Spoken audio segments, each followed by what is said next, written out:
Okay, guys, we are live. I'm sending the link in a bit.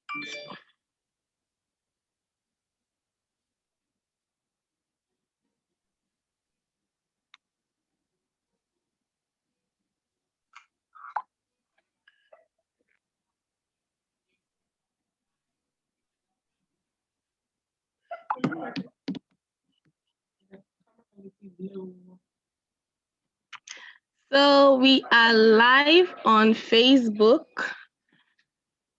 I will share the link when it's ready, but we can start now. They can see us. So good evening, ladies. Thank you all for joining. A very good evening to my audience as well. Thank you for tuning in tonight. My name is Senna, your host for tonight. I'm the programs manager at the Explorers Club. So the Explorers Club is a youth-led travel organization that seeks to promote sustainable tourism. And we have a mission aligned to impacting lives through the SDG aligned project. And part of our core missions this year is to celebrate all the international days, the UN International Days. And today happens to be one of those days and a very special day as such. And I'm so excited to be here and to have you all on my panel. So before I start, I would like you guys to introduce yourselves and tell me a fun fact about yourself and what you would do if given $1 million.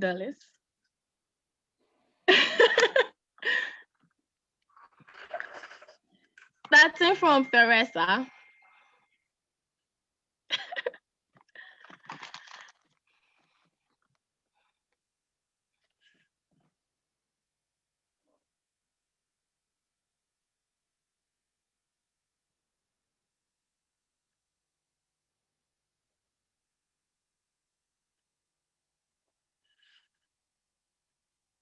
I don't know if she's here. Teresa, we can't hear you.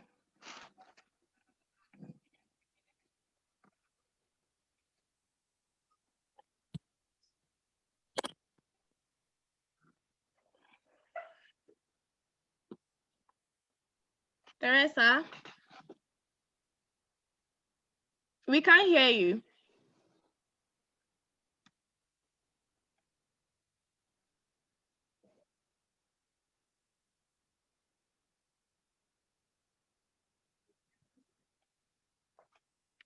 Can we all hear Teresa, please? No, I can't hear anything. Teresa, we can't hear you. Okay, let me move on to Eunice whilst Teresa sorts out her audio issues. Okay, so my name is Eunice Della Demoshua Mensah. I'm a product of KNUST Faculty of Law. I'm currently at Nottingham Trent University pursuing my LLM in Health Law and Ethics, and I'm a Commonwealth scholar. So what I think I would do with 1 million, is it dollars? Yeah, $1 million. Okay, so definitely look for some kind of investment for my kids. First thing I'll think about is my kids. Looking for some kind of long-term investments they can benefit from. Then probably put some into some of the projects I want to run. Currently, I'm thinking of a specific project for the prison service. So I think I'll channel part of the funds into that project. Then I don't really do much of shopping. So once it's free, $1 million, definitely do some shopping. Give myself a good treat. Yes. Give myself a good treat. Maybe some weekend away with my husband somewhere we've been dying to go to. And then probably save the rest. Think about something else. Right now, I don't have a list in mind, but definitely these are the top 3 priorities. My children, giving my husband and myself some weekend away somewhere, then my prisons project, then saving the rest whilst I decide on what to do. But top three. Great. Oh, Yeah. Wow. okay. Sonia. Okay, can you hear me? Can everyone hear Yeah. me? Yeah, we can hear you. Yes. Okay, great. So, my name is Dr. Sonia Metume. I am an optometrist. I completed the Kwame Nkrumah University of Science and Technology. Currently, I work with ISEC Ghana, which is a youth organization that develops leaders through cross-cultural exchanges. So I'm country director for ISEC in Ghana. I also work with ISEC International in driving strategy for the Middle East and Africa region. And newly, my first role is coordinating the Innovate Ghana Challenge. That is a challenge for students in high school and recent graduates, especially for young people in STEM and STEAM, right? So that is where my passions lie currently. $1 million. This is so easy. Okay, so I'm not much of a church goer, but if I have $1 million, I think it's by the grace of God. So I'll pay my tithe first, and then I am going to, of course, give my parents 100,000 each. So 100,000 goes to tithe, 100,000 to my mom, 100,000 to my dad. I give my sister also 100,000. Invest 100,000 for my younger siblings, so you can take care of their fees and college and things like that. And of course, put some aside for myself for future investments. Then chill very hard, with some of it. My dream destination is Switzerland, so definitely get myself a first-class ticket to Switzerland, spoil there, visit all the shops, buy some really good Gucci bags. Look good. After all, life is short. Very short. Yeah, Exactly. let the rest invest. Yeah. Also, use some of it to start my firm. So I want to start a firm that specializes in project management and organizational development. That's my midterm plan. So of course I'll invest some of that money into it. But yeah, I'm so excited talking about imaginary money. I hope it happens. Thanks. Amen. It will happen. It has to. Diane. Hi. Hi, Diane. Hi. So, my name is Diana Kufo. I studied plant and environmental biology in the University of Ghana and specialized in microbiology. And I'm currently the head of marketing for Usalance Africa. I also run a digital marketing agency called Brand Up Guys. And I am the founder of YSDGs, which is a nonprofit that seeks to educate people on the sustainable development goals by the UN. And so coming to $1 million, well, for me, investment, real estate, this is what I'm thinking of. Because I mean, having such an amount of money, right? I think there's this popular thing that goes around that people that get free money or make money from the lottery end up, wasting the money because it was free money. So I would, rather look for something that I can invest in that will also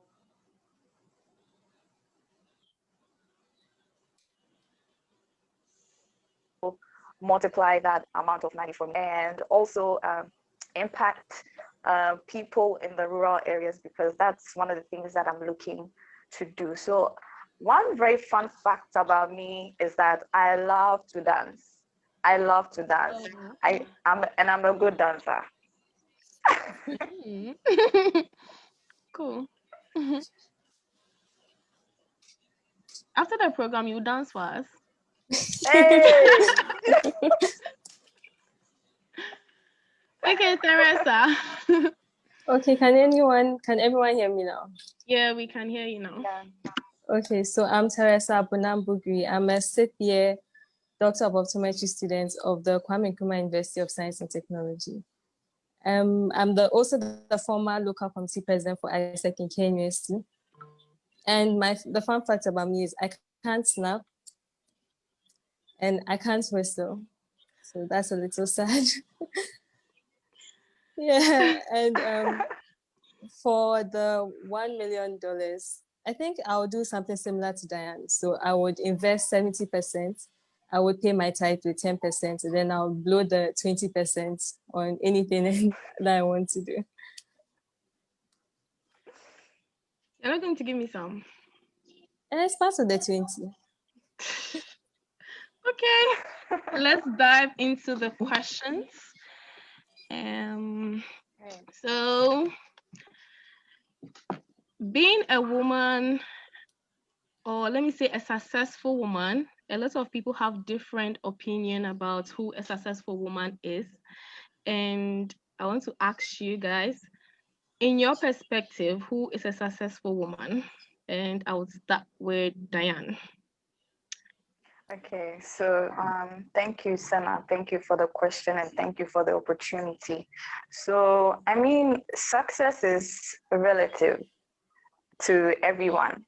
Success could mean different things to different people.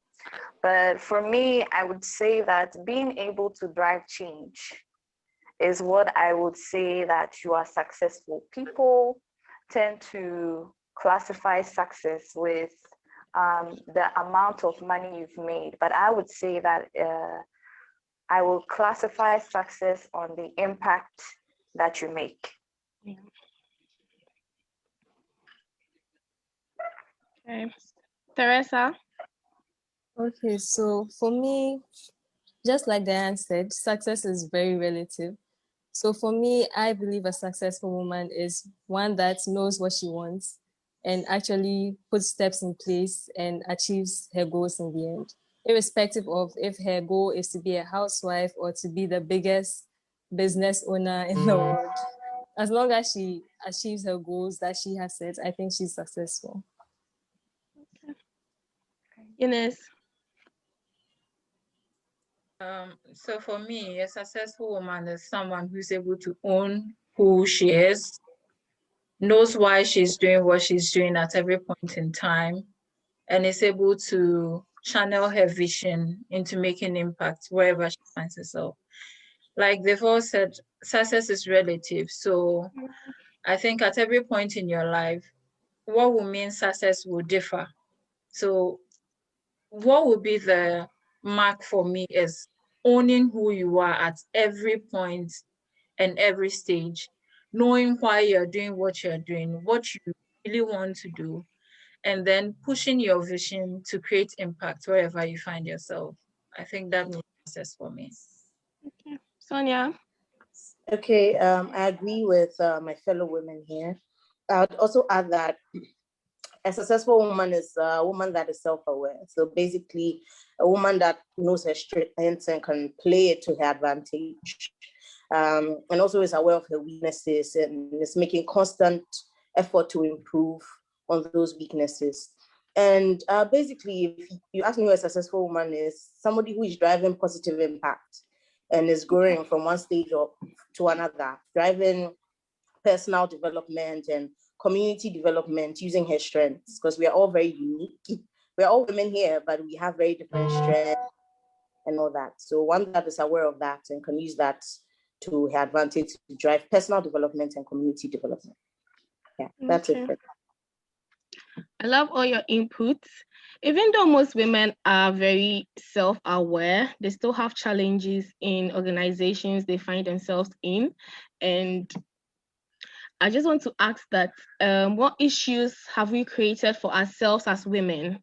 And how are we, or let me say, how are we liberating ourselves based on the issues we've created for ourselves and the road to the top? How are we liberating ourselves, even though we've created, so in a way that sometimes some women say, because I'm a woman, I can't do some particular things, right?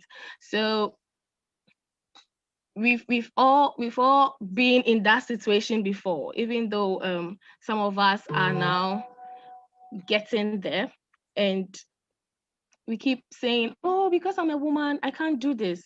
So we've created that situationship in organizations. So what do you think some of the issues are in liberating ourselves? Is the question clear? Yeah.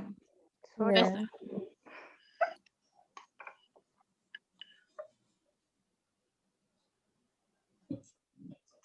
Teresa?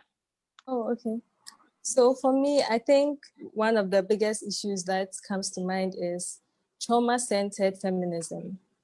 So this is basically thinking about the negative aspects of everything. Or women are the largest population that's affected by rape. Women are usually attacked and things like that. And instead of thinking about the solution to the problem, the outcome that comes from this conversation is usually that women are weak and need to be protected, instead of looking for the actual solution to that challenge. So I think that's one issue that we have created for ourselves. Diane? okay, so just as my dear sister said, feminism is one of the biggest words that have been stereotyped against women. Okay. And I feel like we've gotten to that space where, I mean, feminism doesn't even mean feminism anymore, because if genuinely what we are trying to mean is that protecting women, protecting women's rights, protecting equality, then I mean, right now there's another meaning to feminism where you can't speak up. When you speak up, you're tagged as a feminist, because I mean, there's the mindset. And so this is where I talk about the mindset. The mindset is also a whole ball game where people are starting to feel that, okay, this is a certain way. I came to meet it like this, so it has to be like that. This is the time where we need to unlearn some of the things that we've come to meet.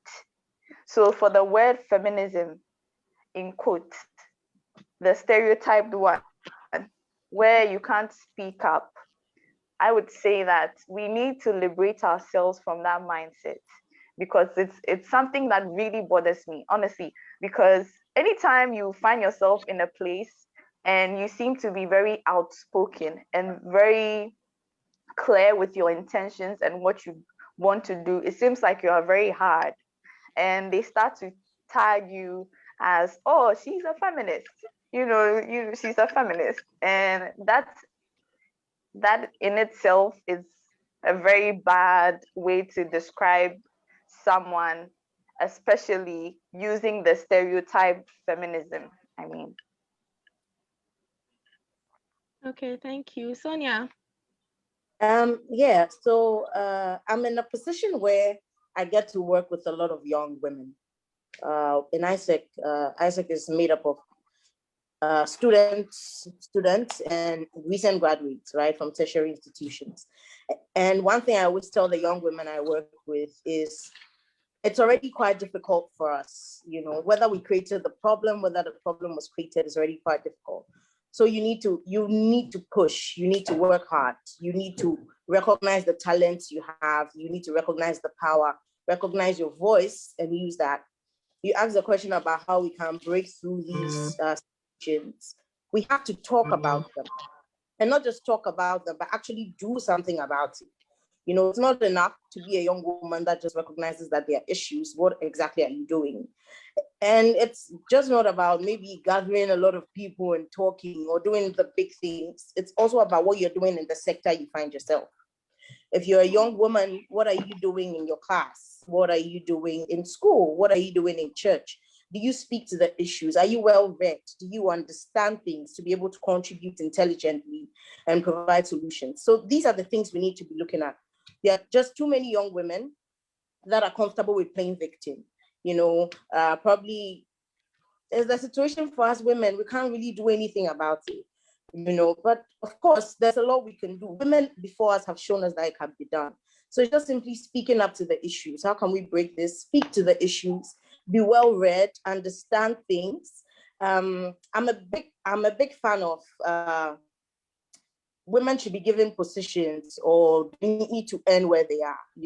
I have a very big problem with, for instance, maybe in a workplace, a quota for women or things like that. Because I always tell people, I have never experienced that kind of, maybe because I haven't been in a large scale corporation, but I've had to go through interviews where they are meant to, I've had to go through, different instances.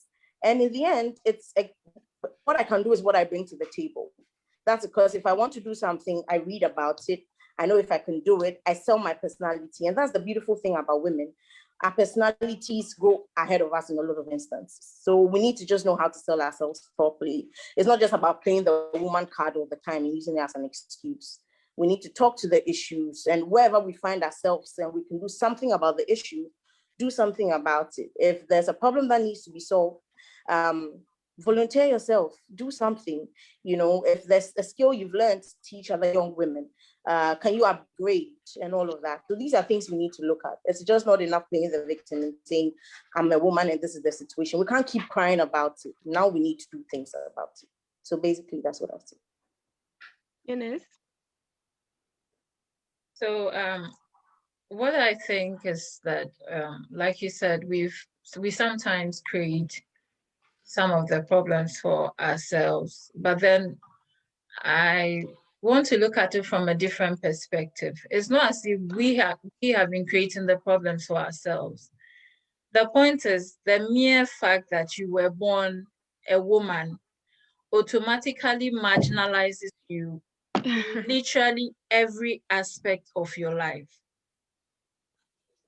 You are a woman, you are menstruating, you have cramps.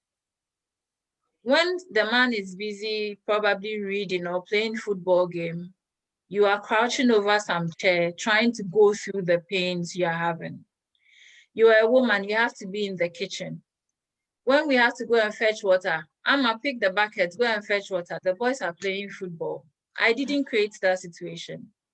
Automatically, by the mere fact that I'm a woman, puts certain barriers in front of me I have to jump over to achieve the same things a man will achieve without jumping over any barrier. So then what do I do?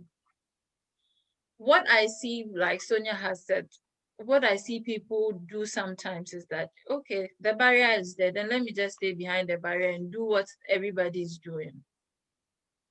See, the World Economic Forum in 2018 said that the global gender gap between men and women will take 202 years to close.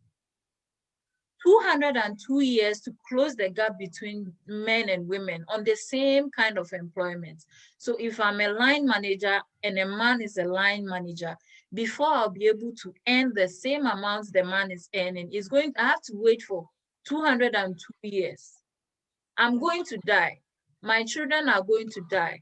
Probably my great-grandchildren will be benefiting 202 years later for the same pay grade, the same job, the same qualification. Did you do something wrong, Senna? No, I didn't create the situation. That is how the world is for us. So then I tell myself that, okay, so right now that I'm here, how can I make a difference? I need to take steps. I can't say because they are saying it's 202 years before I can get the same pay grade, then I'm going to relax and stay in the kitchen and be cooking for my kids. I need to, like Sonia said, speak to the issue. We can't sit down and be waiting for the change to happen. Change doesn't happen that way. We need to do something. So whether we created the situation, we didn't create it, we came to meet it, it's been there since Adam, it's been there from the beginning of time. I don't care. Now that I am here, what can I do? That is what I'm interested in. So if you come to me with a problem, I don't care about the problem. Okay, this is the problem. What do you think we can do to solve it? Better yourself. Put yourself out there. I'll give you a classic example. When I was applying to KNUST for my LLB degree, I had an HND. I applied as a parallel student. When I came for the interview, they told me they are no longer doing the parallel program. So I had to either decide to interview as a part-time student or a regular student. Then I went to the interview and then they asked me that what the gap between your last job and right now, Why haven't you been working in the last 5 years? And I told them I've been home, I've been babysitting.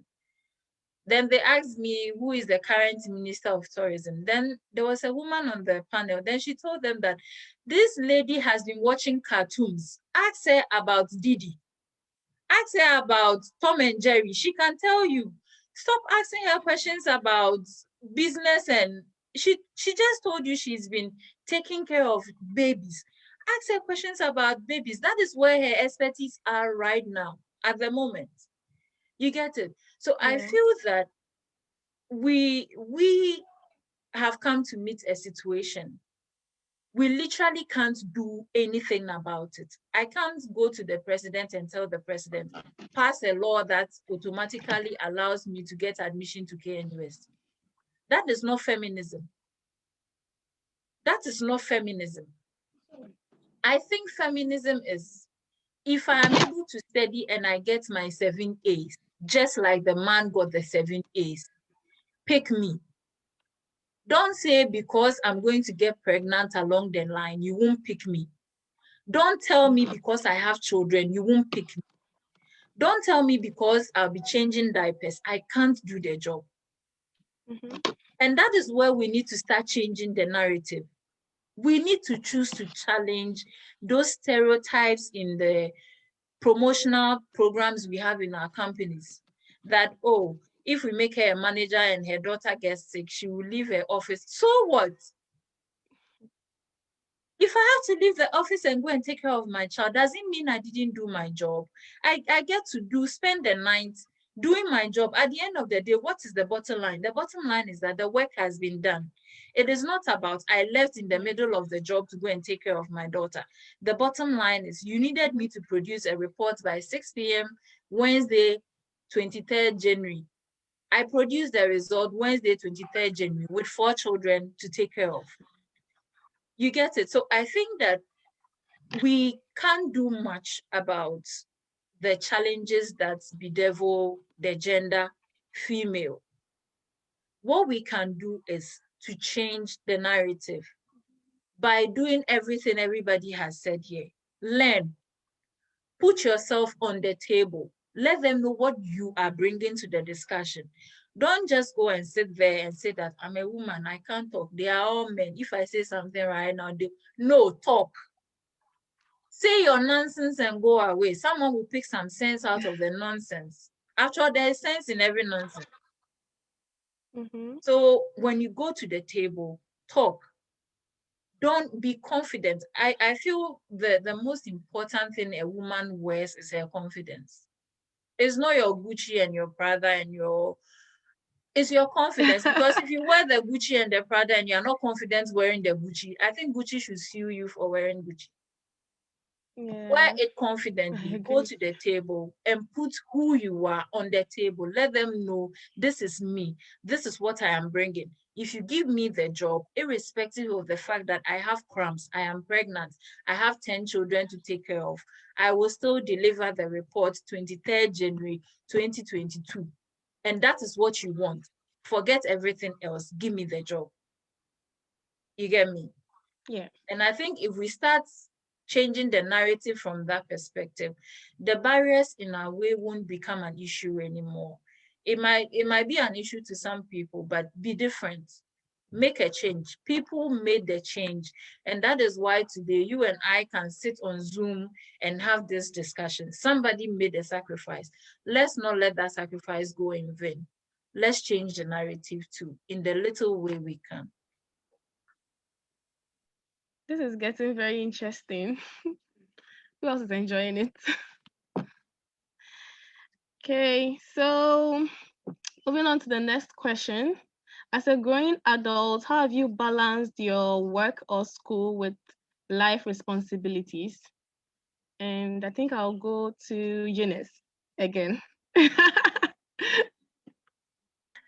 Okay, so I think everything in life is about balance. Everything in life is about balance.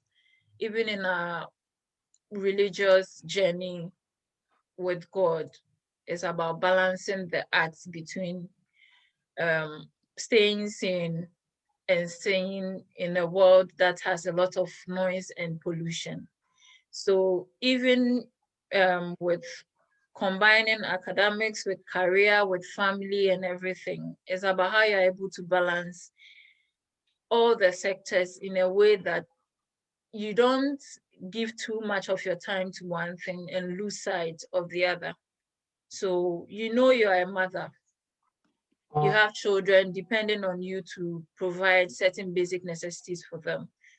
You're a wife, you're a student, you're a friend, you are a daughter. That's like one person, you are doing like 5 things. Forget that, sorry, not forgetting you have your own personal life to live. That is 6.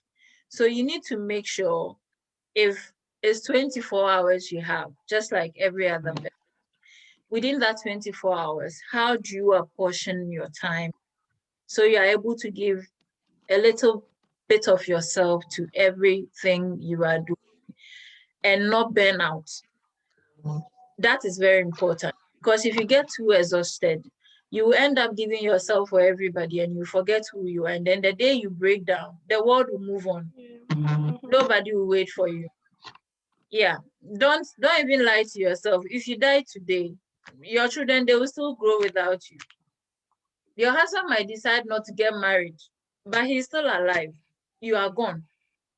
So whilst you're in the process of making sure you take care of everybody else, I always tell people that, how do I take care of my children, my husband, my career, my education when I'm in a sick bed? So in creating the balance, I am the center of the whole equation. So I need to make myself my number 1 priority. I need to take care of myself first. If I am fine, that is when I'll be able to give myself to the other people. Because if I'm sick, then it means that all the other sides are going to fail. So make sure you are fine, you are healthy, making healthy choices, taking decisions that will not put you in a position where you have to sacrifice too much to be able to get the other aspects of your life together. So it's just about demarcating your time in such a way that you are giving quality and not quantity. You are giving the best quality of your life to every aspect and not quantity. Because you can, let's say you can choose to spend 6 hours with your kids out of the 24 hours when you have 3 assignments to submit in 2 days. How is that sensible? How is that balancing? You get it? You can decide to take a whole day and spend it in bed with your husband.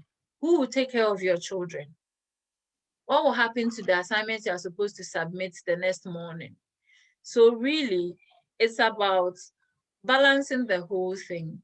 You prioritize yourself, then you look at the next order of things.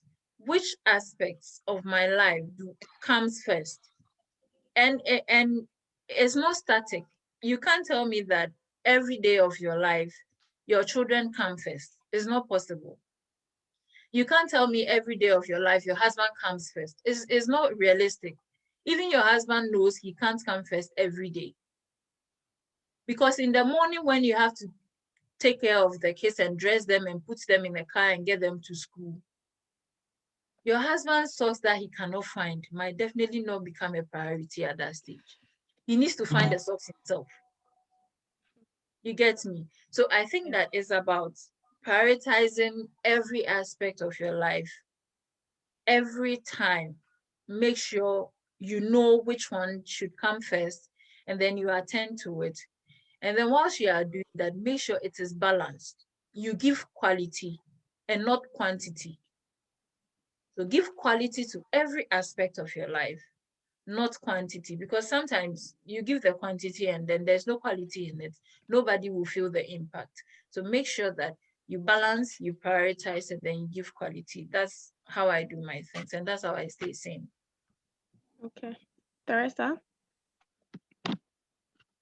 Wow, what do I say after Eunice? speech, but okay. I definitely agree with what she said.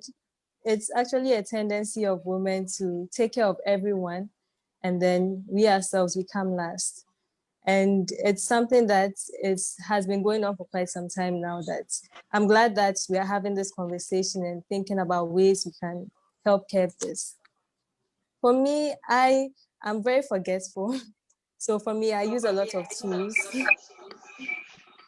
So I have reminders that I'm supposed to do this and all that. So this helps me prioritize, just as Eunice said, because you actually already said certain things will definitely be a priority now, but tomorrow it won't be a priority. And you need to balance it, as she obviously already said. Hi. Okay. And aside this, the whole concept of women having so much on our plates is one of the reasons that I'm so opposed to the idea of a 50-50 relationship. I know this is a whole other point, but it's my personal view that it's actually never 50-50, because even if you decide to share responsibilities, in the end, the woman is the one who is doing most of the domestic things, taking care of the children and all that. And all you're actually splitting is the finances. Yeah. So you need to be very intentional about where you're putting your energy and where you're putting all your efforts in it. And also, as a woman, you need to make sure you're not people pleasing and taking on so many responsibilities. Someone asks you to babysit this person, you say yes. Someone asks you, oh, can you help me make this? You say yes. You're just pleasing everyone and just stressing yourself out for no reason, actually. Because as Della said, once you die, the world moves on. They'll cry for you for maximum a week, but they'll definitely move on. So it's very important that we take care of ourselves, we prioritize ourselves, and make sure that the people that we are giving our attention to are the people that need the attention at that specific time, so that in the end, we don't lose sight of our goals and end up regretting the time that we spent with family when we could have just split the time between work and family. So that is my personal opinion. Okay, so I really agree with you and Eunice, because sometimes as a female, to stay sane, you really have to balance and prioritize your life, because it is not easy. It is crazy out here, balancing work, balancing career, balancing marriage. It's crazy. So I really believe in prioritizing and then making a checklist of everything that we do. So I'll move on to the next question now. As a female, what has been some of the significant barrier in your life? Go to Sonia. Okay, hi. If I'm talking from personal experiences, then there's nothing so far that I have not been able to do or I wanted to participate in, and I was not able to do because I'm a female. Okay. You know, I haven't had that barrier. I haven't had, of course, I have friends that have been through this, for instance, maybe apply for a job or the workplace, there's a promotion and they're passed over, maybe they are bringing in more revenue and all of that, especially my friends in fields of engineering. It's very common. But for me personally, I haven't had that issue. And I would not say it's because I am all that. I just do not think I have been in that position, So my friends' stories and stories I see from women in my circle, I'm learning from all of that, fortunately, so that if I ever encounter something like that, I can brace it. But if you ask me, I personally have not had, any sort of trouble because I am a woman. It hasn't been an issue for me so far. Yeah. Okay. I tap in your blessing. Amen. Amen. Diane. Okay, great. For me, it has been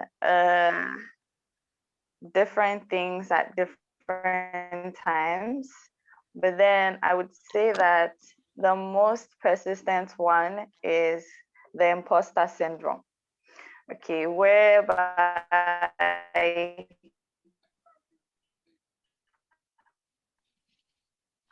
as a creative, I'm a marketer. I'm a blogger. I do video edits and all that. And so at some point, teaching people that I know, so I was monetizing my knowledge. And at some point, I started to feel like I'm not an expert. I'm not an expert. And you know that thing where you start to feel like you don't even know what you're talking about. Like you don't know what you're talking, and it progresses as you go. The more you know, the more you feel like that. And it's called imposter syndrome. And it's one of the things that has been a barrier for me because I mean, sometimes you want to push yourself very hard and then your mind just tells you, hey, this place that you're going to, like, you really need to think about it too. You need to take your time, right? Because sometimes it just gets you doubting yourself a lot. You tend to doubt yourself a lot because you feel like, oh, I need some kind of certification to be able to say this, or I need some kind of justification to be able to come on as an expert. And for some strange reason, I do have a lot of certificates and I still feel like that. And as I said, it is the more you know, the more that comes to you, the more you feel like you are not an expert. So that has been one of my greatest barriers. Okay. Teresa? Okay, for me, it would definitely, just like Sonia's situation. I haven't had a major thing, but definitely the imposter syndrome for me. Because growing up, I was always told that as a woman, you have to work twice as hard to catch up to the guys. And even when I achieved things, it took me so long to realize that, oh, I was actually a smart child. Because in my mind, I'm not as good as the guys. I have to work extra hard. So even when I was achieving things, I didn't count them as achievements because in my mind, I'm competing with this double standard that I had to meet up to. And aside that, there's always definitely the microaggressions that you find in work. So I would go for my internship and then I'll realize that they keep sending me on errands or they keep sending the females on errands. But the guys are the serious ones. So they are sitting in the consulting room and we are the ones going to buy kinky. So obviously once I saw the lights, it didn't happen again. So yeah, it's just a few microaggressions here and there. You hear some sexist comments that would really test your patience and things like that. But just like Sonia said, nothing major that has happened in my life. Okay. So have you ever been afraid on a job? Teresa? Well, for me, no. Luckily, I have not been afraid on any job so far. I know friends who have definitely been victims of attempted sexual abuse and other serious cases, but luckily for me, I haven't been a victim. Okay. Eunice?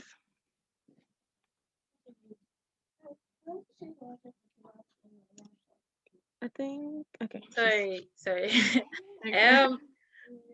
I've been afraid on several jobs, and the fear has not been because I'm a woman. The fear has usually been the fear that I might fail. And I felt you've been given this opportunity and a lot of people are looking up to you. You're a woman. Women have usually not been able to. It's funny that most often I've been the first to do something. Even when I joined ISEC, it was funny. I was the first local committee vice president for incoming entrepreneurship and talent. And that was the first time KNUSC had tried to do IGET. And the fear was, what if you fail?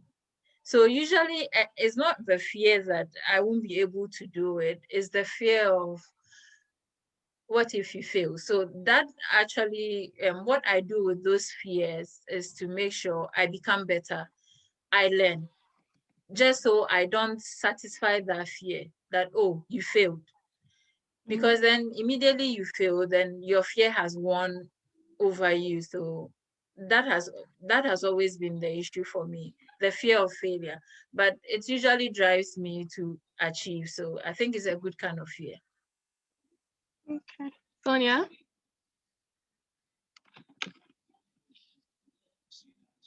Oh, sorry. Yeah, I would say yes, definitely, but also not because I'll take it from the other perspective.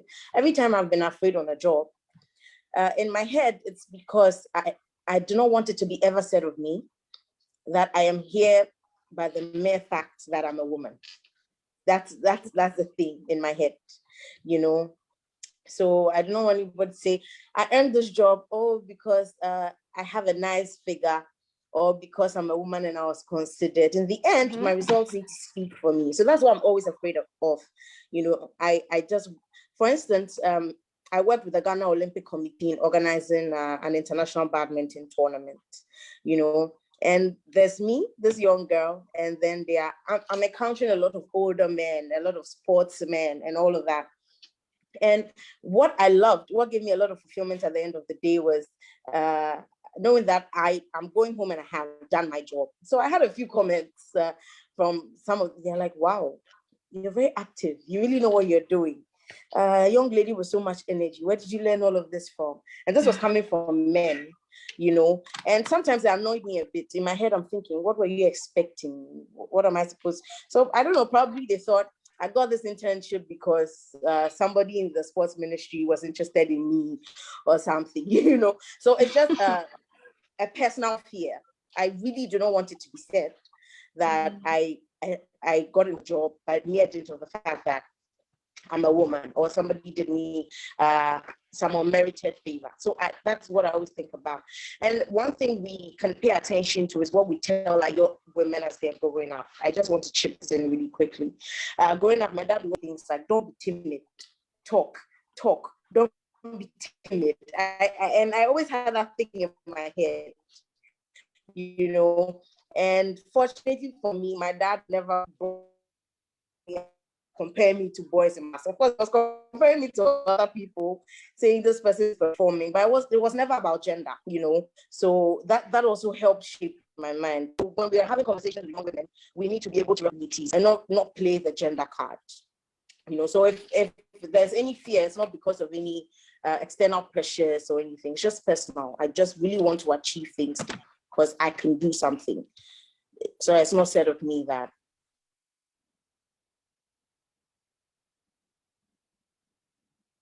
I think Sonia's network is messing up. I just achieve this, so I'm just here because.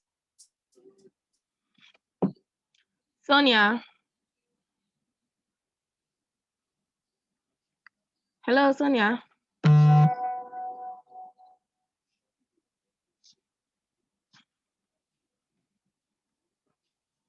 Hello, Sonia. Can you hear me? Okay, let me move to Diane. Yeah, Diane. Okay, hi. Can you hear me? Yeah, I can hear you. Okay, great. So for me, it's a yes. I have been afraid on a job. And just like Della and Sonia, it was more of fear. Okay. Yeah. But mine was with, I literally, okay, I came from unemployment to employment, and then I was just thinking to myself that, is this how I'm going to live? Is this how my life is going to be? And that was the fear that came for me, because honestly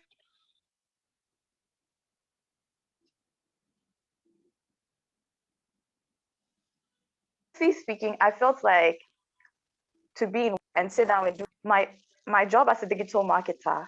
I can do it from anywhere because it's a virtual job. So I started to think. I was like, so is this how I'm going to live? Is this how I'm going to live my life? And that was the fear for me.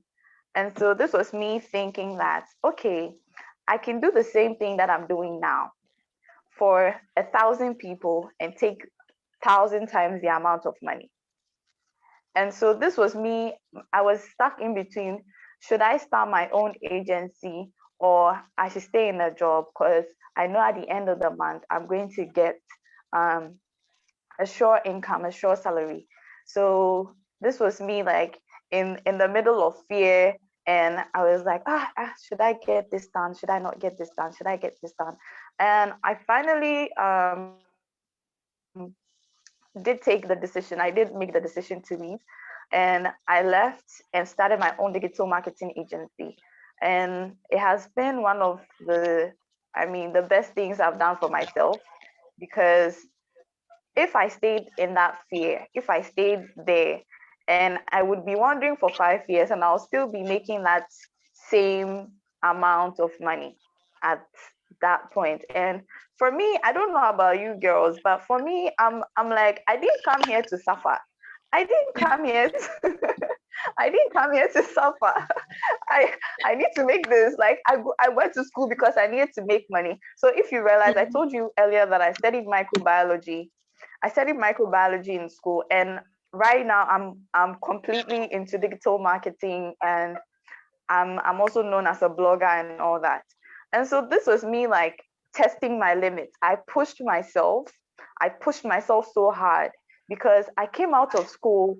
I had no little knowledge about marketing or anything. I taught myself from scratch, and I made sure that I could justify with results.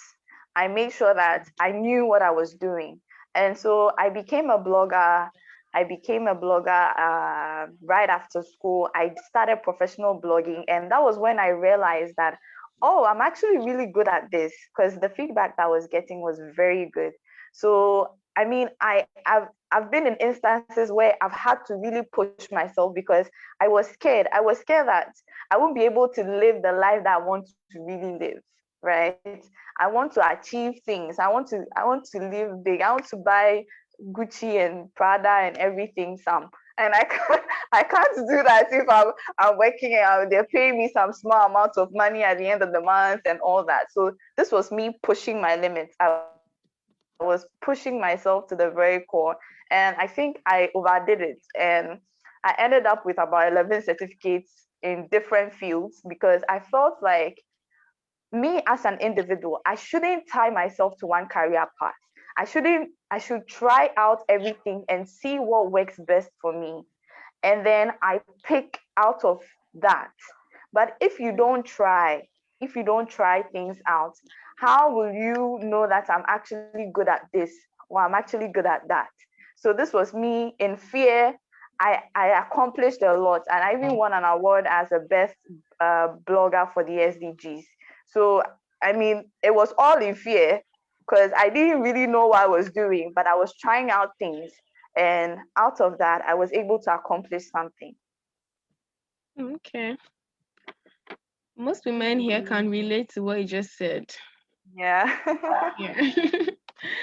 Okay. So, as a woman, have there ever been an instance where you felt resistance in leading men? Teresa, I know you were the LCP or the former LCP for KNUST. Has there been an instance in your life where you felt a resistance because you were leading men? Well, if there was a major one, I guess they were too scared to tell me to my face.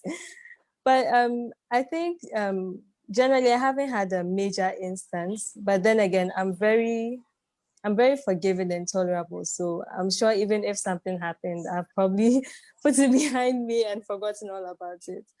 And I think it's also part of my personality. I'm a very people-oriented person. So I generally do not have problems with people. The only time I actually had an issue was not because I was leading men, but because I was working with men. So this would come in when I was dealing with partners.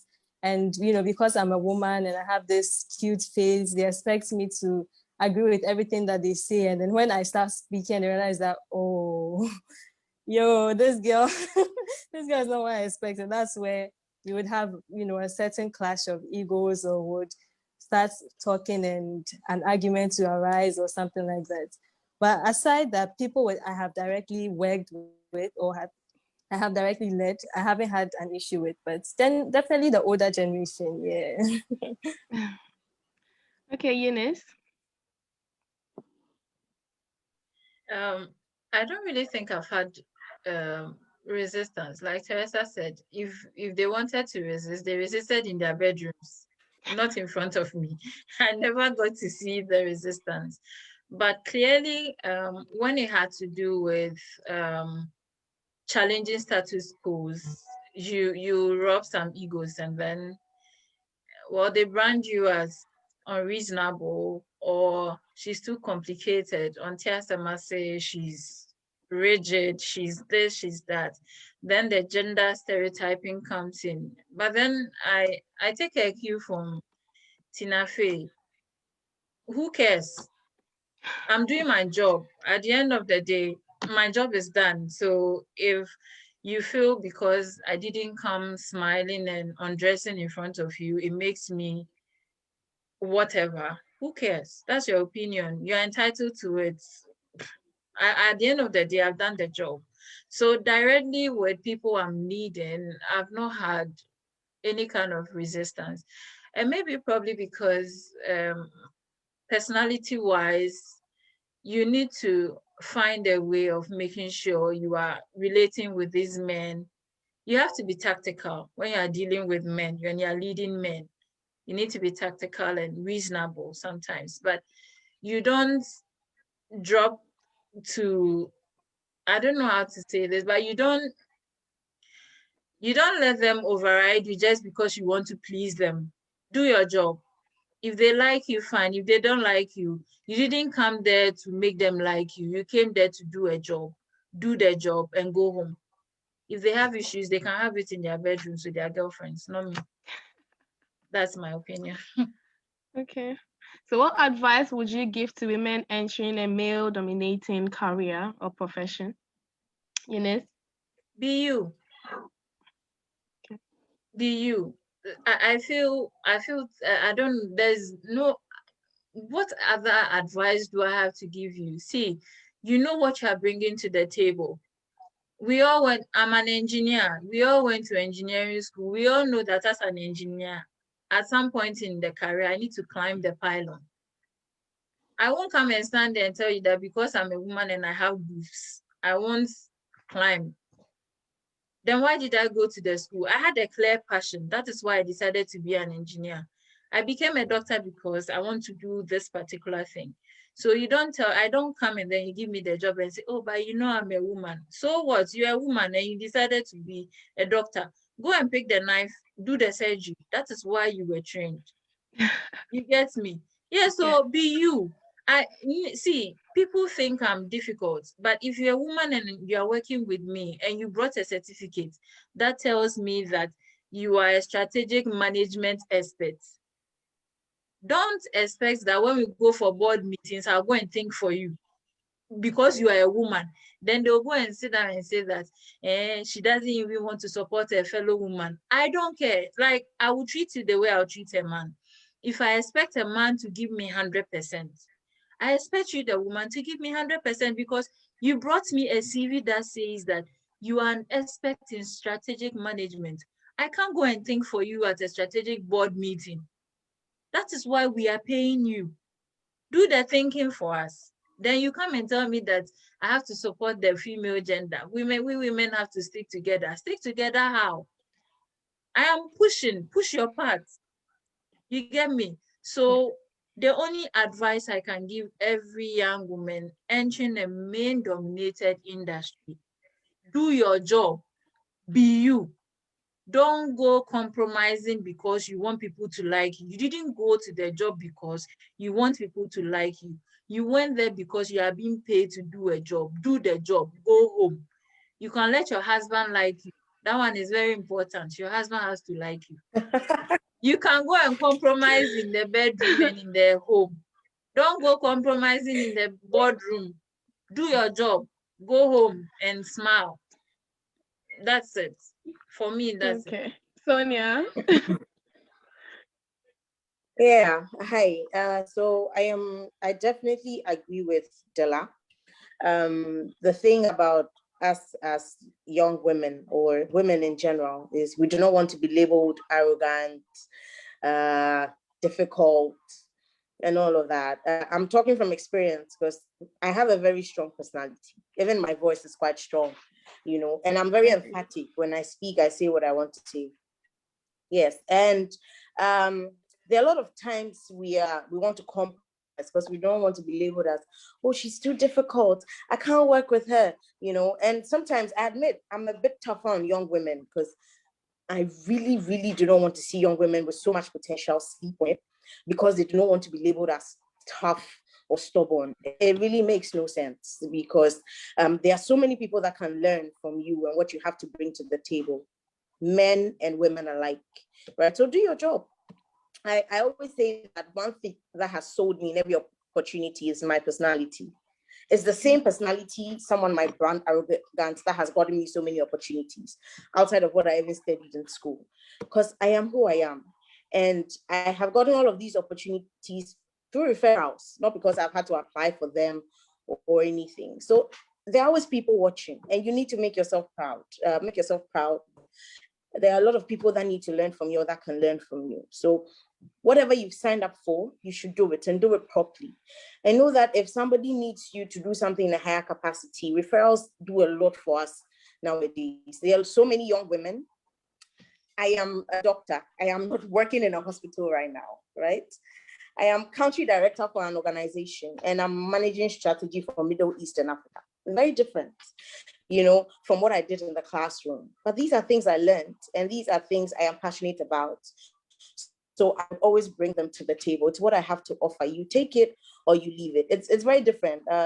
You are confident. Maybe some of you think you're arrogant. You like things to be done a certain way to say you're difficult and all of that. And as a woman, it's even more difficult because maybe you're working with young men or men, and they're like, oh, you shouldn't be this bold. Like, why? Why exactly are you this bold? But it really doesn't matter. It really doesn't matter. And sometimes it even goes into relationships. They also say, oh, I won't get a boyfriend or a husband because I am, you know, they'll say I'm too difficult. A strong personality. I do not know what kind of men you young women are dating if they are not happy with the fact that you are outspoken and intelligent and confident and not shy about it. A man will not be intimidated by that. He wants that kind of partner by his side. So it's not just about men and relationships, it's also for yourself. You know, if you have it, use it, and use it very well. In the end, it's going to pay off. Yeah. Okay. So going back to your point, that you are very hard on females with potential, what's your take on a female being a mentor versus men?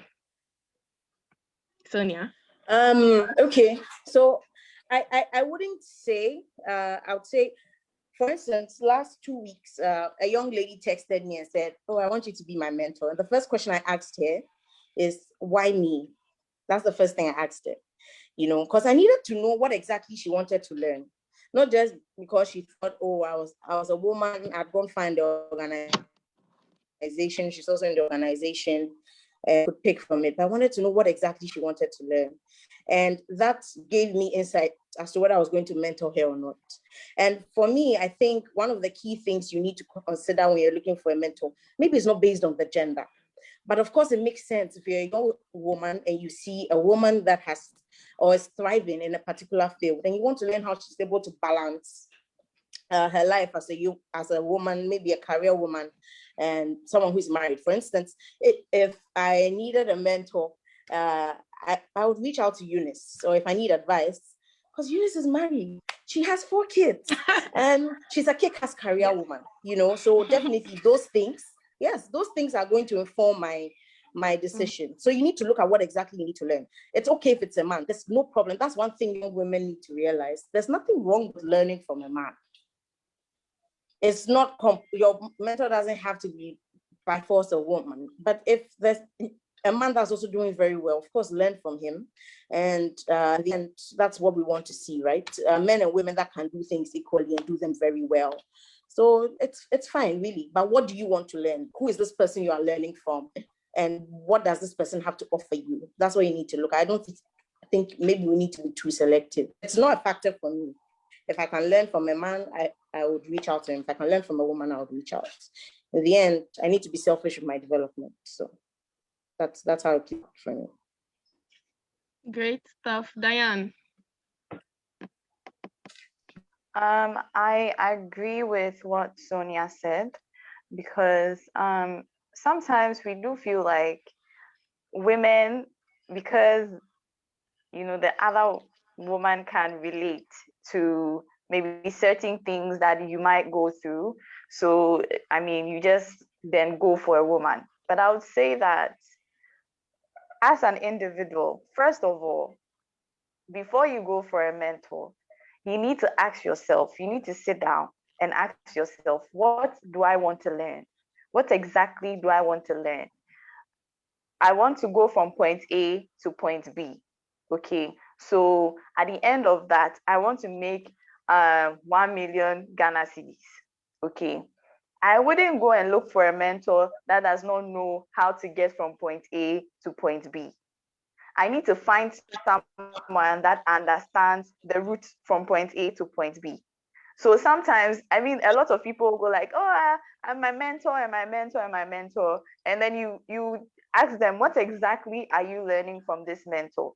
What where you want to get to? Has that person gotten there?" That's a question that I usually ask. Because if you want to teach me how to make 1 million Ghana cedis, then it means that you yourself should know how to make 1 million Ghana cedis and have made it already. You can't teach me something that you yourself you haven't done. So when I'm going in for a mentor, what I'll look out for is that I want to get to point B. How has this person gotten there? And I mean, can I learn from them?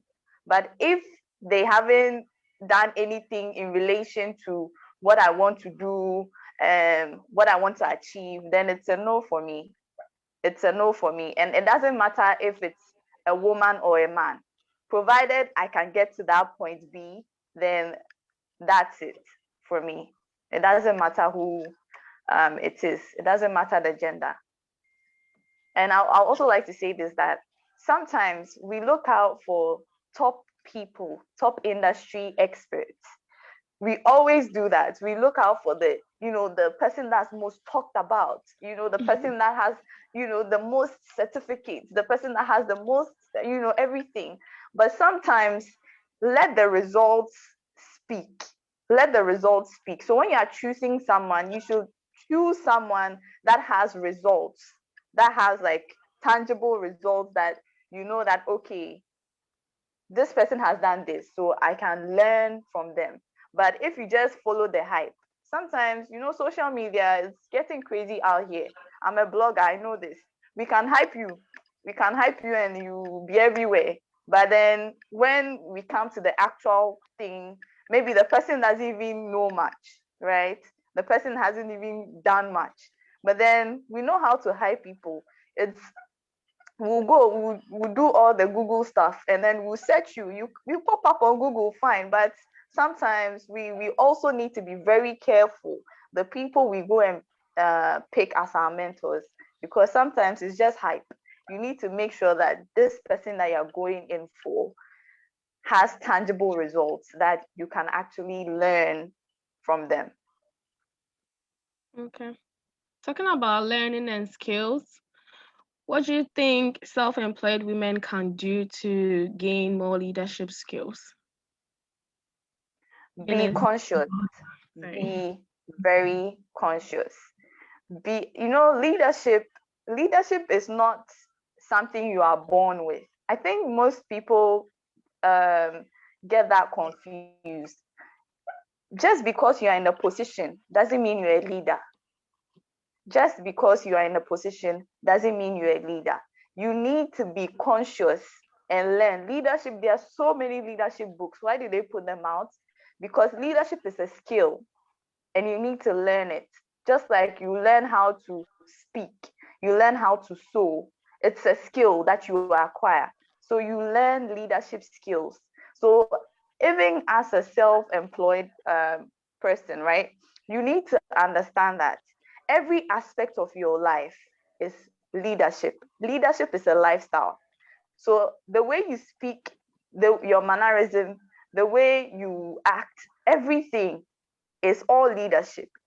People might not, there's this thing we call psychology of selling. people buy from you not because your product is the best on the market, but they buy from you because they like you and they trust you. And so you have to find a way to build trust. So as a leader, as someone that I'm into this, I'm in the entrepreneurship space, you need to be very conscious and very skillful when it comes to leadership. You need to be very conscious and very skillful, because in as much as you feel that, oh, I mean, I'm just doing my business, you talk to people anyhow, the way you behave towards your customers is not good. I mean, your response and everything, it's nothing to talk home about. And you're like, you really need to be conscious about it. It takes deliberate effort. So you have to learn the skill and not just show up and just do anything. Okay. Eunice? Well, I think Diane has said the most critical aspect of this whole thing.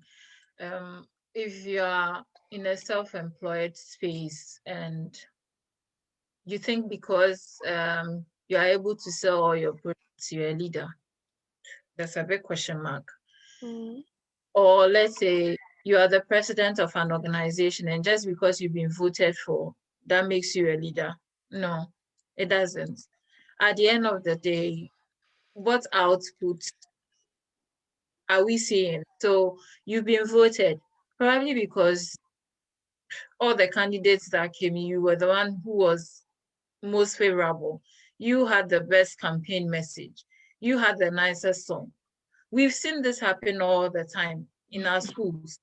People win elections for various reasons, and then they get to the office, and then you realize that the expectation was even like 40%, and they couldn't even make up to 8% of the 40 you had for them.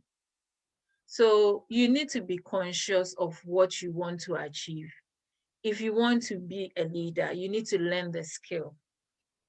People have written a lot of books. See, if you don't even know how to read, I know some Makola women who are better leaders than professors. I even know Sunday school teachers who are better leaders than the general overseers of their church. Forgive me that we are entering the church scene, but some of these church leaders are not leaders. They are just propagandists. That is how I see it. They know how to push propaganda. And people, we like, Yasumia there. We have itchy ears. We like to hear things. So we love what they say. They know how to convince us. So we hear what they say and then we follow them. That doesn't make you a leader. What are you bringing out of the role you are holding? That is what tells me you're a leader. What impact are you making? So if you want to see yourself as a leader, learn the skill. Sometimes I tell myself, I'm not a leader. Don't call, I've not reached.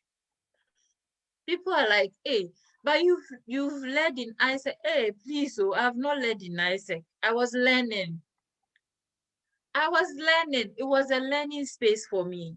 And I feel that is how you become a leader. When you are given the opportunity to spearhead anything, make that your learning space. Don't go lauding that I'm the leader here. You are the boss, and so what? You are the boss. If you leave it to do the job, can you do it? You can't do it. You don't even know anything about the job. So every opportunity you get, take it as a learning space. Even at the highest pinnacle of whatever organization you are, find that space as a learning space and learn. Because I find that even in the Bible, Jesus says the best leaders are the best servants. The best servants are usually the best people who can lead the group because they have been at the bottom. They know how it is like to be at the bottom. So they know how to rally the people at the bottom to get them to get to the top and do the job at the top. So the fact that you are a self-employed person who has employed maybe 3 or 4 people, it doesn't make you a leader. For all you know, your cleaner should be the one leading the organization and you learning from the cleaner because she cleans best. than you can clean. So leadership is a skill. You need to learn it.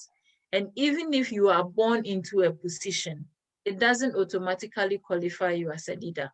Learn, be conscious of everything you are doing. See what people are succeeding at and find out why they are succeeding at those things. And then try and emulate worthy people. I feel if you're able to do those things, it can push you into the space that you've not even thought of before. Okay.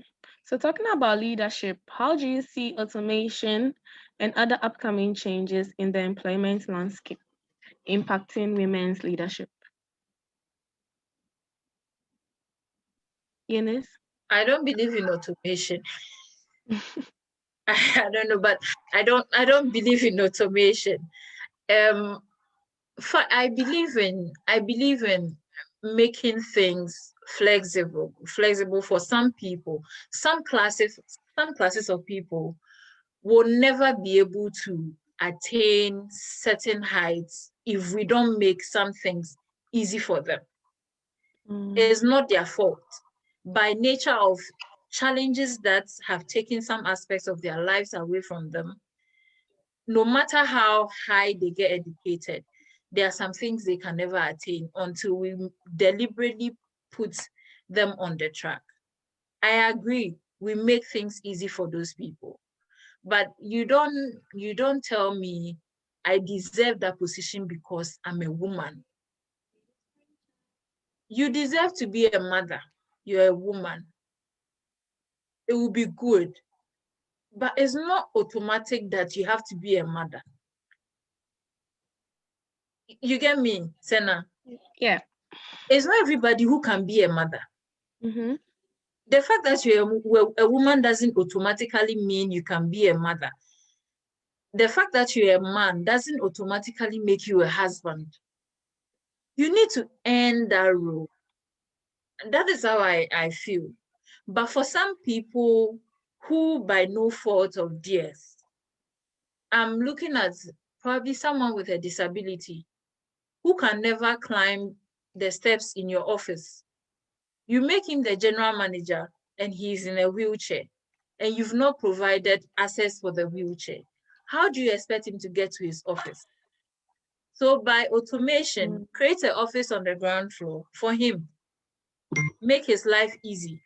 Otherwise, create steps or put a measure in place to make sure he's able to climb from the ground floor to the top floor and execute his duty as the CEO of the company. I agree to those ones, but you don't tell me by mere virtue of your gender as a woman, automatically you are entitled to certain things in life. It doesn't work that way. And even as a woman, I won't support that kind of thing. You get it? But Yeah. I feel that automation on the grounds that I have a PhD in psychology. You are looking for a PhD psychology graduate to lecture. We have both come for the interview. You graded as 70%, 70%. Then you come back and tell me that because I'm a woman and we feel that when I have children, it will interfere with my class. So you can't give me the job. That I won't agree with. So if we are thinking of things in those angles, I agree.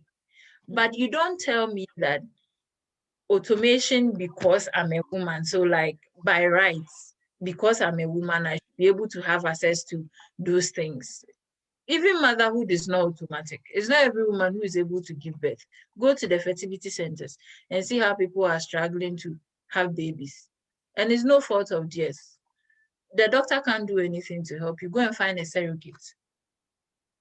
So I don't agree with some of these lines of thoughts that because I'm a woman, I am entitled to it by hook or crook. I need to be given that thing. No, I feel if you want the respect in that role, earn it.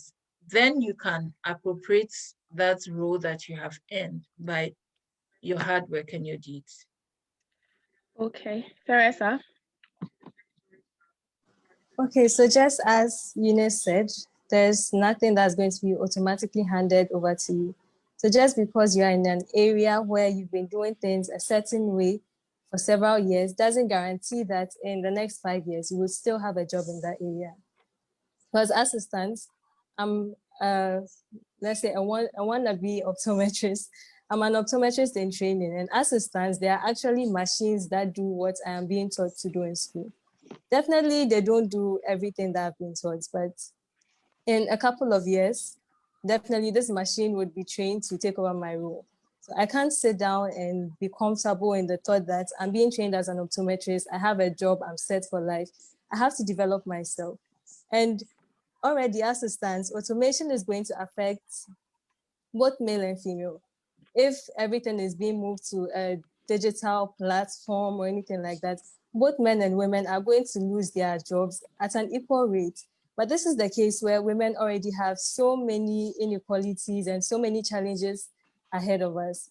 So even in bouncing back, we are already disadvantaged in advance. So definitely women are going to be hit harder when it comes to this aspect of digitalization and everything. So what I would recommend is, as a woman, well, as I mean everyone, but since it's International Women's Day, as a woman, you need to put extra value on yourself. Be bold, just as Diane said. One thing I love about men is audacity. Men have some crazy audacity that I don't know where they got it from. This is where you find, okay, I'm not into leagues, but this is where you find a man blatantly proposing to a woman that he confidently believes is out of his league. This is where you find a man applying for jobs that they know they are not qualified for. And I think as women, we should learn this from men. Just as Diane had, she had the audacity to put the course that she studied in school aside and look for other things to do. As women, we need to learn this audacity and learn how to innovate, because the trends are changing. Previously, I don't think a postman knew that very soon his job would be substituted for an email. So we need to be constantly innovating. And as women, I think, as I already said, we're already going to be greatly disadvantaged. So we need to be very intentional about this. Okay, thank you. So as a woman, what is one of the greatest hurdle you've overcome?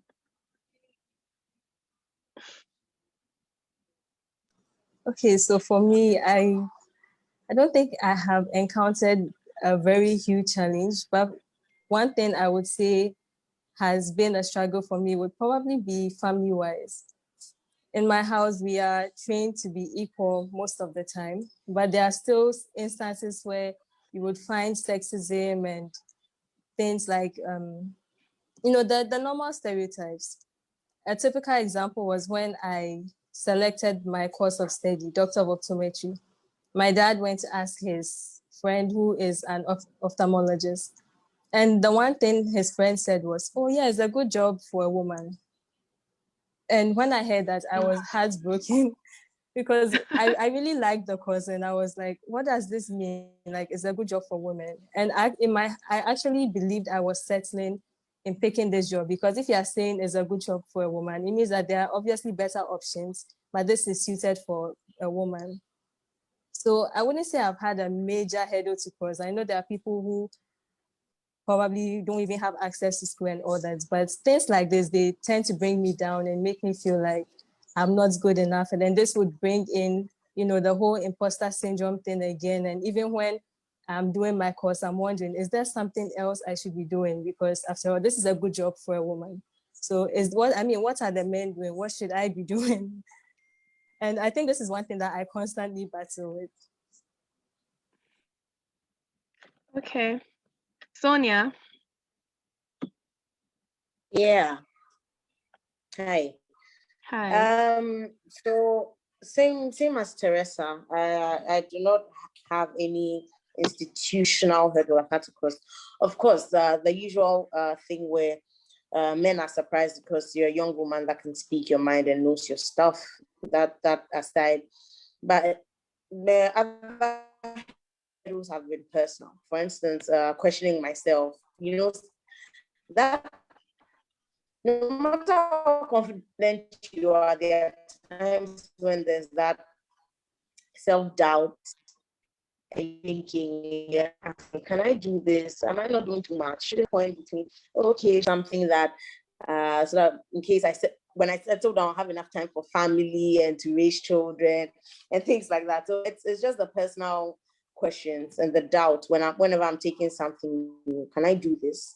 Am I sure I can do this? Like, just not getting too comfortable with being basic, But I think this is just okay. Do I need to, So it's just about the hurdle of self-doubt and all the questions I usually will ask myself, But when I remember where I started from and where I've gotten to, it hasn't been by taking things easy or relaxing or being mediocre. It's been by dint of hard work and constantly learning and improving. And I know there are young women looking up to me, and there are people that believe in me, and I believe in myself. So I need to make myself proud and continue to be a good example. So that keeps me in check. Amazing. Eunice. So I think my greatest hurdle has been me. Yeah. How? I say this all the time, and sometimes I get people trying to challenge me to change my position. I feel irrespective of whatever society has thrown at me, I have been my own problem. Everything is here. This is the battlefield. So whatever society has set there can affect my life if I let it. And I think that when I didn't know that, I allowed society to determine who I should be, what I should be. But when I realized that, okay, this cycle is continuing because I'm allowing things, I need to change what is here and tell myself I can be anything I set my heart to. Yeah. And if I'm willing to take the steps and make the sacrifices for it, I think I can achieve it. So I think it's at that point that I learned how to shut down all the other voices and listen to what's in there. That you can do this, and that is what is important. So if you ask my husband, he will tell you, this girl, if she says she wants to do something and she's convinced in her heart that she will do it, she will do it. We will fight about it. I may decide to postpone it and not do it in 2020, but 2021, if I wake up in 2021 and my heart tells me, go for it, I'll go for it. You get it? So I feel that has been my greatest hurdle. Being able to get over those barriers in my mind and tell myself that this is who you are. You can achieve it if you want to. So go for it. Be everything you can be. And I think that if we are able to raise women who are able to stand and say that, okay, I know all these barriers. I'll marry, I'll give birth, I need to take care of my kids, I need to take care of my home, my husband, but I have my dreams, I have my aspirations, I have goals. The only way I'll be fulfilled is if I achieve them. I ask my husband sometimes, choose one, a sad, humble, quiet wife, or an ambitious, achieving, determined, strong woman. Choose one. If you want me to stay at home, baby the children, take care of the home, do everything, do nothing, stay at home, let you go and fight, bring all the money home, I can gladly do that. Who doesn't want that? Freedom. The kids will go to school. I have between 8 a.m. and 3 p.m. to sleep, rest. But I feel that will make me depressed. That will make me sad because I have so much I can give the world. So why won't you let me achieve the ones I can reasonably achieve with the resources available to me,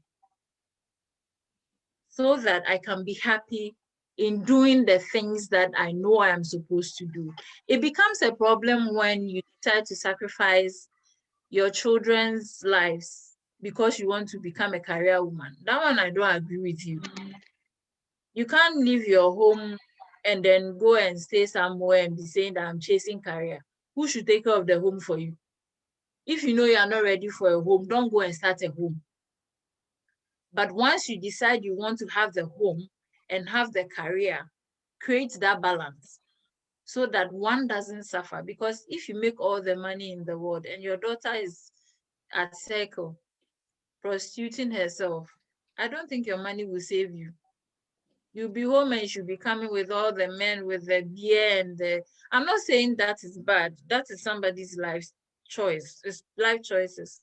No one should come and beat me after this program and say that I'm condemning somebody's lifestyle. I'm just saying, for every reasonable woman, you don't want to go home and then see your daughter having a threesome or a foursome in her room.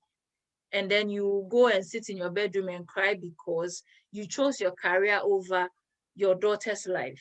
I think you will live a life full of regrets. So you balance it and then you make sure that every aspect is covered. But I think the most important hurdle every human being, not just women, but women have it times two. Every human being has to defeat that hurdle, is that voice in your mind that tells you you can't do it because you are this. Yeah. Don't let that voice stop you. You can be anything you want to be if you set your heart to it. And if you're a Christian like I am, I can do all things through Christ who strengthens me. Mm. I really agree with you, Eunice. Diane.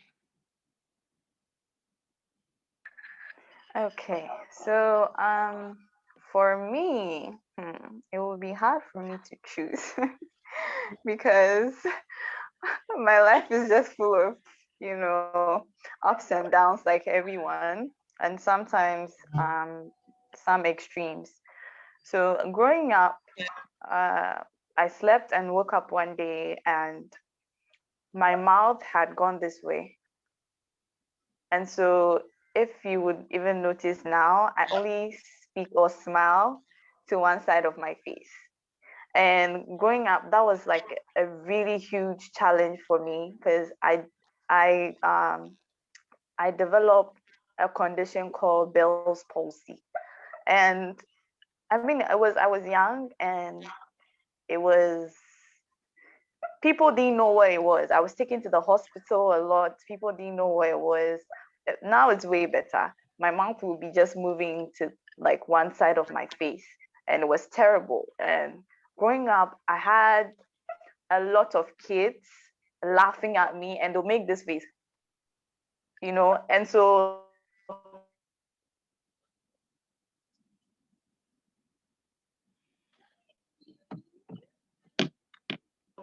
it was something that it didn't really sit on. I became okay. So it took me a while to start believing in myself and appreciating my looks. It took me a very long time to appreciate that, oh, I actually look good. And another fun fact about me is I'm a fashionista. People know that I like fashion a lot. And so this was me trying to come out of all that had gone on with me and stepping into that space where I embrace what I have, right? And that was one of the biggest challenges that I had. And I mean, I think it only made me stronger because God knew that I had to be strong for something.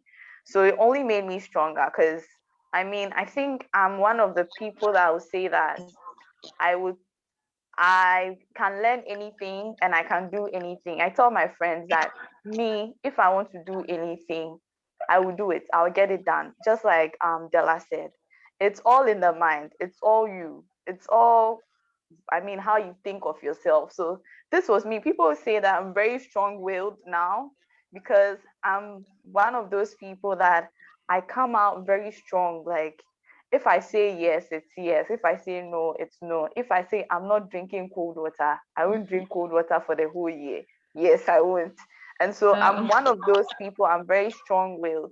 And I mean, overcoming that hurdle, right, was a very uh, life transitioning thing for me where I went from being very, what would I say, having low self-esteem to coming up here like with overconfident about who I am, and I don't really care if you see how I smile or not, because people love my smile now, but they don't know the pain behind the smile that I have now, because it took a lot to get my face to look like this, and it took a lot of willpower to tell myself that I am beautiful, no matter what anybody would say, no matter what anybody would do, I am beautiful. So this was me overcoming this hurdle. And another thing that I like to mention is, as a woman, when you are outspoken, when you know how to, get your words together, how to say things, I remember I'm one of these people that I won't let you go scot-free when you say something that's not good on social media or on a page, because I feel like it's my duty as a leader to correct you so you don't make that mistake somewhere else, because we all need to learn. And this was me trying to make the change from, the little things. This was me being conscious about making change with the little things. And trust me, I get bashed a lot. You just tell someone, oh, maybe you should say it this way instead of this way. Oh, you're a feminist. And that's the first thing that comes out of your mouth. Oh, so she's a feminist. And I even have people PM me, on social media, and then they'll go like, oh, okay, so I see, I've gone through your page. I can see you are one of those ladies. And it's crazy. I can see you're one of those ladies. But then sometimes I make sure that I get the word out. And trust me, it has made some impact. I've had big people PM me to tell me to keep up what I'm doing. That means in my little way, I am making some impact. I am getting people to see what I'm doing. So this is me overcoming different hurdles as I go. Thank you, Diane. We are slowly drawing the curtains. I have one last question, and we are done for tonight. It's been an interesting night. I have learned a lot. I have unlearned, and I have so much to take home. I don't know about my audience, but I have really learned a lot. Thank you. So my last question is, what advice would you give to your younger self as an adult? And I will start with Sonia. Okay. What advice would I give to my younger self? Okay. I'll tell myself to take more opportunities. Right. I'll tell myself to not keep myself in a bubble. Not to think I cannot learn some things, because they are probably too difficult. I'll tell myself to embrace my beauty more, and I'll tell myself to make a lot more friends. When I was young, I've always been very skeptical. I'm always very careful who I let into my life. And it's just the people very close to me that know that I'm actually a fun person. Or if you don't know me, you think, oh, all I do is sit down behind the laptop and type reports and stuff like that. And blast people. But what I know is when I was much younger, maybe when I was in primary school, I could have made a lot more friends, open up a bit more, and all of that. So that's something I have learned, and I am still, getting into that bubble. Knowing a lot of people, not just because they are related to where you work, but because they can also bring a very fresh perspective. And you're always going to meet people, right? The world is moved by people. Yeah. So basically, that's what I'll tell myself. And yeah, and I would actually tell myself that what I have been doing leading up to this makes a lot of sense. So I should continue. As a young woman, I am very proud of the people that have shaped me, particularly my dad, because, you know, he shaped me a lot, trusted me, built a lot of confidence. Yeah, so I'll tell myself, hey, good job, but keep it going. You can do a lot more. Yeah. Okay. Teresa? Okay, so for me, I would tell myself to grow a backbone. Growing up, I'm the middle child. I have two siblings. My older sister is my mom's favorite, and my younger brother is my dad's favorite. So I am the middle child that's dangling in the wind. My mom claims she has no favorites, but my sister's picture is her wallpaper and has always been. And growing up, it made me a people pleaser because I was trying to, you know, get validation from other people. And it was quite interesting because I was also very firm on my morals. So I remember there was this time, this guy, I've forgotten what he did. And I went to snitch him to the teacher because, you know, I always stand for what's right. And he came back and he told me that I've done myself straight like pencil and I've gone to report him. That was one of the most miserable things of my life. So I would definitely tell myself to grow a backbone, stand up more to certain people, continue what I was doing, but just, you know, with more confidence and to carry myself with more confidence because I'm actually more than I thought I was. Yeah. Diane?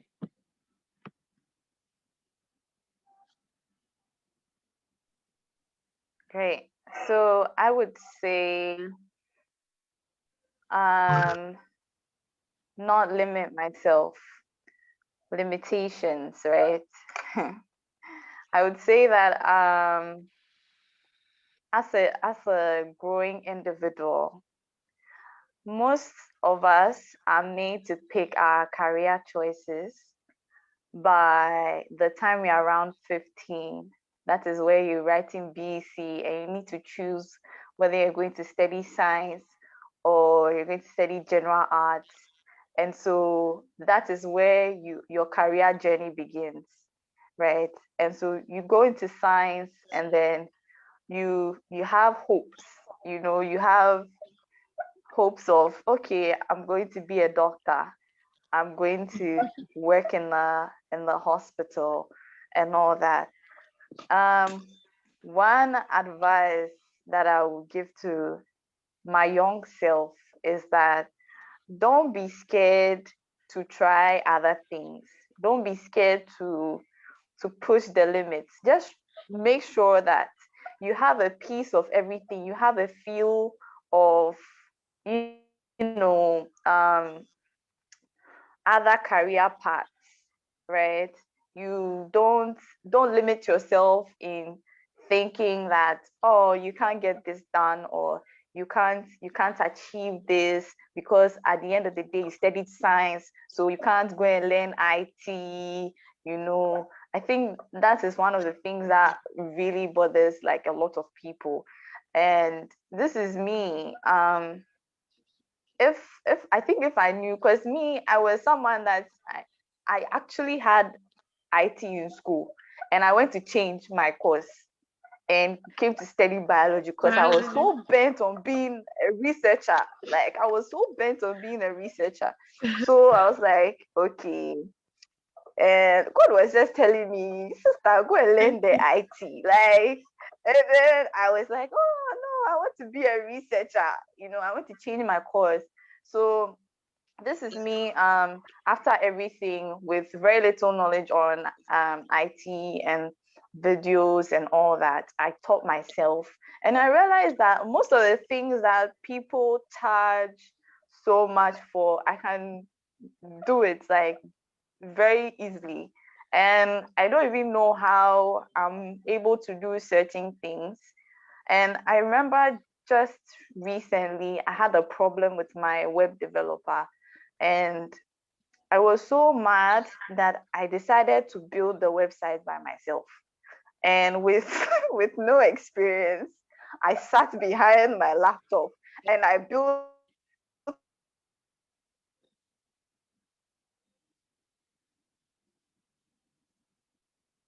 a website. I was like, so it was that easy.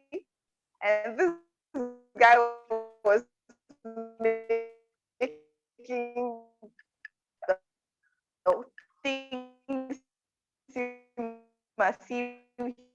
using quotes from the heavens. This is me saying that you do it.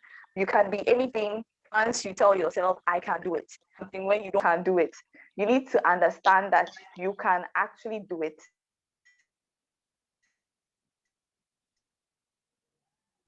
To be able to get it done. So this was me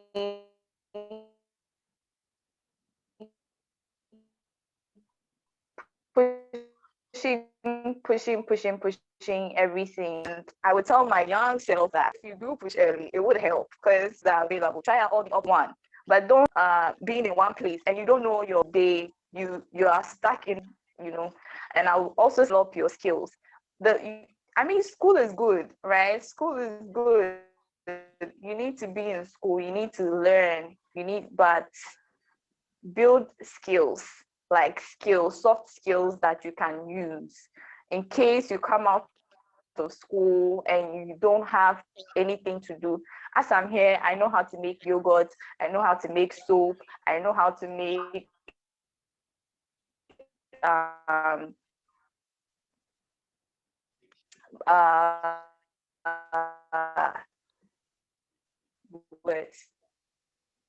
know how to make a lot of things actually. So all you need to do is learn something. Just try out different things and see how. A lot of trainings on such things. You should try them out and see. Maybe you develop something business for you while you do other things. But you should definitely try out all your options on the table to see which one is best for you. I agree. Eunice, Della? Yeah, so I think I'll tell my younger self to take more chances. Like, I feel growing up, if I had some knowledge I have now, I probably would have done a lot more than I've been able to do now. I usually don't have regrets, usually, because I feel everything I've gone through in life has contributed to the person I have become today. But I just feel that I would have taken more chances than I did growing up. And if my younger self had the opportunity to live this life again, she definitely would have taken more chances. And then also, I think I would have emancipated myself early enough from the mental slavery thing, and then being able to go out and be who I am at every given opportunity I had. So I think those are the two key things. I don't think I would have made more friends. I still would have stuck to my line of friendship anyway. I don't have a lot of friends. It's funny. I don't have a lot of friends. And people, I hope I'm your friend. You're not my friend, Senna. You're like my sister. You're more than a friend. Yes.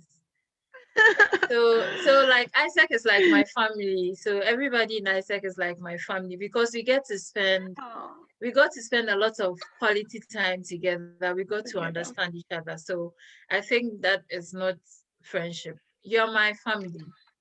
Oh. So I have family and I have relatives. Yeah, so you are my family. So you are not just a friend, you're family. So that is so cute. Plus you are Senna and you are Senna Waku. So you know your family. Yeah, I'm family. Yeah, so I think I wouldn't have changed my friendship life.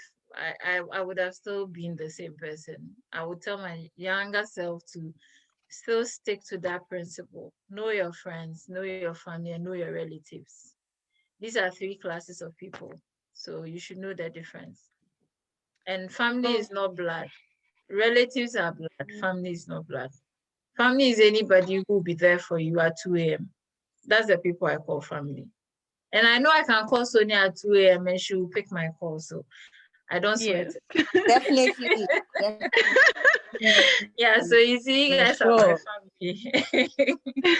Yeah, so I think that's it for me. I won't change anything. I'll just take more chances and do more, make more impact than I've already made in life. Yeah. Okay. So I would tell my younger self that the person you are dreaming of becoming is waiting for you. You just have to give yourself time, put in the effort, build the strength to meet that person halfway. Yes, that is what I'll tell my younger self. So we've come to the end of the discussion. I really enjoyed myself. Thank you all for coming, and thank you, my audience, for tuning in. And to the women out there, you are a queen. Own it. Okay, guys, we are done. Thank you. Bye. Thank Have a lovely you. evening. Thank Bye. you. Bye, everybody. Bye. Thank you, Sana. Bye. Bye. Bye. Bye.